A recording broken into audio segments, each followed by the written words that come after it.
This England generation must ignore blizzard of bullsh tea looking forward to the England game? Me too. Scared of the Germans more than Spain, France, Belgium, Italy, Denmark or anyone else? No, of course not. Some of us don't indulge in the "oh no it's the Germans" nonsense. But then, plenty do. Remember when Billie Eilish, aged just 17, said she didn't know who Van Halen were? A whole generation of middle-aged men were astonished and indignant at this gaping void in her musical education. How could you go through life not having heard of one of rock's greatest ever bands, the 19th best-selling band of all time in the USA, no less? The answer was, of course, because she was 17. Why the hell should she have heard of Eddie, Alex, Mikey and Diamond Dave or even the Red Rocker, let alone that underpowered 1998 outing with Gary Sharon? There's nothing quite so reactionary, unpleasant and outright stupid as older people not appreciating why young people don't think or see the world like they do. Of course they don't, they came in through a different door at a different time. This came very much to mind when reading Marcus Rashford being interviewed about the upcoming game against Germany. There is no point fearing the past. You can't go back and change it. What we can change is the result of the next game and put ourselves in the best possible position to win. Not a mention of a sun lounger, not a her pun in sight. No paranoia about Germany at all. Just another good team we have to try and beat. But despite this perfectly rational perspective, too much of England is either still obsessed with "oh no it's the Germans" or are encouraged to be. It's less intense than it once was, as the demographics shift, but one look at a Brexit-supporting newspaper will show you they haven't forgotten the war yet, 82 years after it started.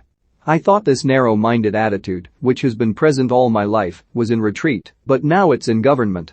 Someone of Rashford's generation must look upon this blizzard of bullshit as though it is a bizarre circus of idiot clowns talking a foreign language, rooted in something that happened an almost impossibly long time ago. If you're 23, 2010 must seem like forever ago, 1939 inconceivably so. It's just another game of football, this time against Germany. That's all. It's not and it never has been war. Young people are not weighed down by all this nonsensical cretinous baggage and look upon those who are with a semi-bewildered "yeah," like, dude, what are you going on about? Puzzlement. But still it goes on. And it's big. Really big. 52% big. If you listen to late 60s and 70s German electronic music by the likes of Tangerine Dream, Can and Kraftwerk, it doesn't sound like any other music and was quite deliberately a new art form, created as a year zero, a dividing line between the present and the old hated fascist past. Starting again. England never started again, never moved on.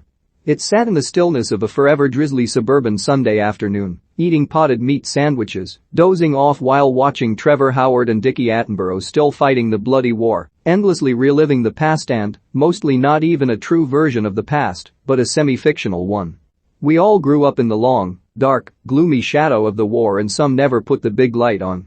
This is what informs, feeds and keeps the "oh no it's the Germans" attitude alive. Scratch the surface and with some, it's always there. It holds us all down, mired in the mud of a great imagined history, instead of being free to write a new chapter for ourselves. People forever looking back because they're afraid of the future. Let's hope our footballers are no longer affected by it. They deserve to be free of this destructive strain in our society. We all do. But some keep pushing it, addicted to the toxicity. We commit enormous self-harm servicing this dysfunction. For example, from July 1, everything the UK sends to the EU has to have the VAT paid by the customer in order to get it delivered, or we have to set up a complex admin system to pay it in advance.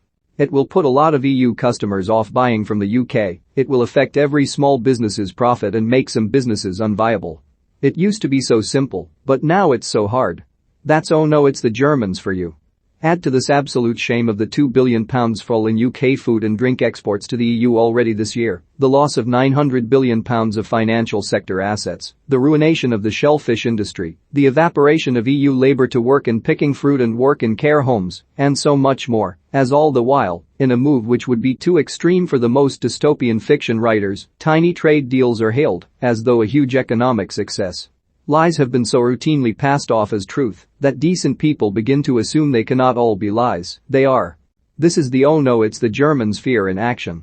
The future belongs to good, decent, honorable people like Marcus Rashford and his generation, and I hope to God they write a better version of it for themselves, free of this stupid, tired old bigoted shit heaved out of the guts of stupid, tired old bigoted politicians to placate the stupid, tired old bigoted people who elected them. We must help them do so. This is a war we must not lose. Germany is just another country to play football against. We've played West Germany or Germany 32 times, won 13, lost 15 and drawn 4. We played East Germany 4 times, winning 3 and drawing 1. At no time has any game been a replay of the Battle of El Alamein, the Battle of Britain or the Dam Busters. They just beat us in some games and we beat them in some. The Germans rightly care far less about the matchup than the English that do. In that, they seem far more grown-up and sophisticated, while we're still an angry version of a Donald McGill cartoon seaside postcard. A half-naked shouty fat bloke with a flag of St. George painted on our massive belly singing 10 German bombers, and no surrender to the IRA, even as the government puts a border in the Irish Sea.